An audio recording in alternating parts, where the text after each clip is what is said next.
Grace. In this video, I'm going to talk about the latest and the greatest. You know, in, say, psychology and sociology, I have degrees in both. I have taught at college and university, and I can teach in both, depending on the college or university, what are their requirements. And now, I want to talk about, for one thing, people who want to know if they bought the latest book that's on the market nowadays on a particular topic in sociology or psychology. Is that what they would need to do? If I had to give a yes or no answer, I would say no. And what about research? If they found one of the latest research articles on a particular topic, is that the best? If I had to give a yes or no answer, it would be no. Okay, and I'll tell you why. Just some of the reasons why, and this is my opinion. Read the disclaimer below this video on YouTube in the description box. But my opinion on it is that, now, the way I was taught, that's basically it. Was the way I was taught would be no to both.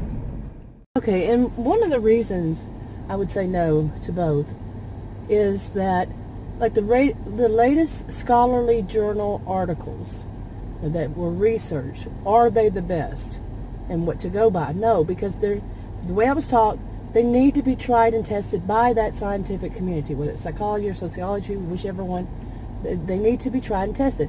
When I was a student, it was taught that it takes up to 20 years to be truly accepted for research to be considered as accepted or not accepted amongst the others in that scientific field of study, like universities and other researchers. It takes 20 years to be accepted and then out to the public, okay, to the general public, lay people, yeah. Okay, but the latest scholarly journal articles, they went through a lot to get there, to be in a journal, scholarly journal. It took a lot to get there, but it needs to be tested by others first. Now, if you're going to use the latest, you need to, in my opinion, go back and see where do these originate, who else did research on those, what were their findings, their conclusions based on their findings. Are they similar? Were the outcomes similar? Okay, and the thoughts and all that. And if not, you need to state that. But I have degrees in both psychology and sociology. Back when I was a student, which wasn't all that long ago, it was in this century, there was such a difference between writing something for psychology and writing something for sociology. For psychology, you did not exist in that paper or that article or that whatever scholarly paper you wrote. You did not exist. You could not put I in it, in anything referring to yourself. It was changing during that time. Hopefully it has changed quite a bit since then. What I've seen, it has changed quite a bit, just not as much as sociology. Sociology, you were all in that paper. That way it showed what was your background in it, what would be your agendas and biases, if you have any at all, which everybody will have something. Okay, it would show that, and so people would know what to see, and this is why you would think the way you think. Okay, but not the same way in psychology.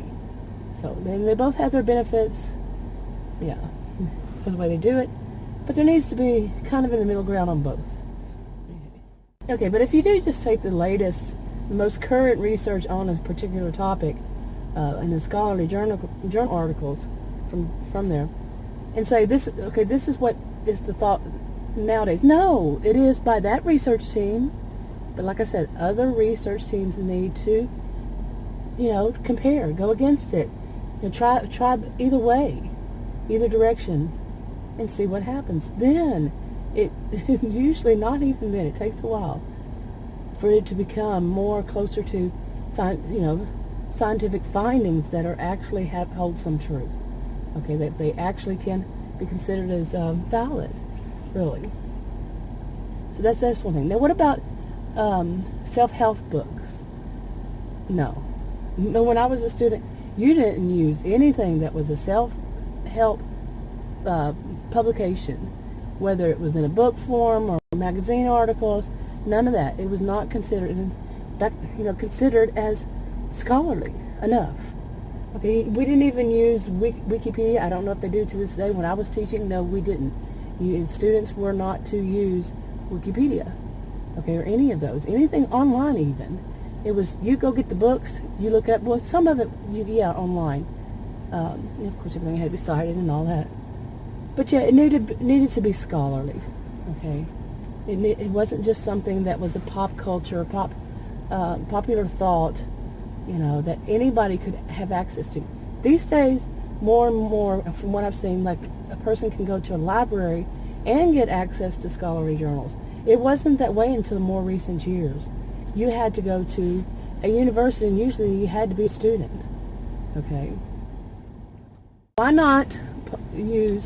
Why should you not use these? Why? Because this could be just a person, say a psychologist or a sociologist, and whatever, counselors, they have earned their degrees, and this is their theory on something.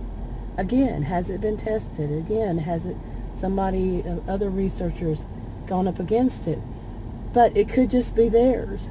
And does any one person have all the answers to every problem? No, nobody's written the book of life and the solutions to any problem. No.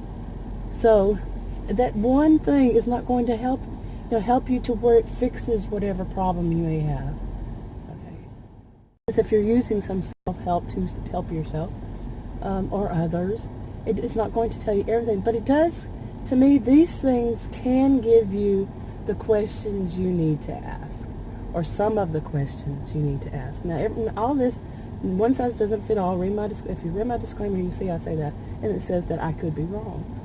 Okay, but yes, the self-help book is not going to give you all the answers, but if you're seeing a counselor and a counselor gives you a book to read, or books to read them, and it can give you, help on knowing what's going on with you, but that you ask the counselor, how does this work? Work with the counselor, not just you, or not just the counselor. Now, some people, when they go to counseling, they think, well, they've read these books and the counselor should know these books. No. The counselor's not going to have read everything you can find out there. All right, probably many of them, but like I said, some don't see self-help books as worthy of something that they should know, okay, and they should read. They see it more on the scholarly side that's been tried and tested. So, and also, I wanted to address this in some video. I guess I might as well with this.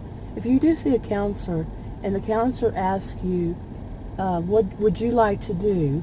How would you like for this counseling sessions to go? You need to answer.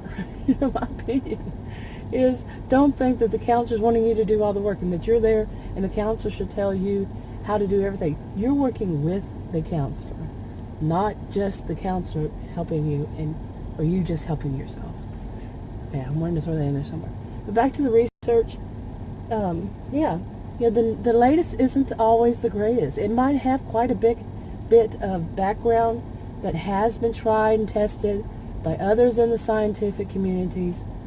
Yeah, and had similar results, or it bounced off of one, and they tested in a different way, and they tried different things.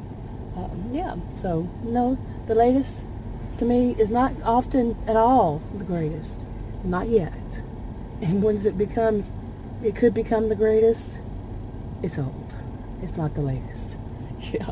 Anyway, we'll wrap this up. If you want to subscribe to this channel, click the circle if you haven't already. If you want to watch another video on this channel, you can click on the rectangles, like, subscribe, comment, and share on your own social media if you would. And I'll talk to you on another video. Bye.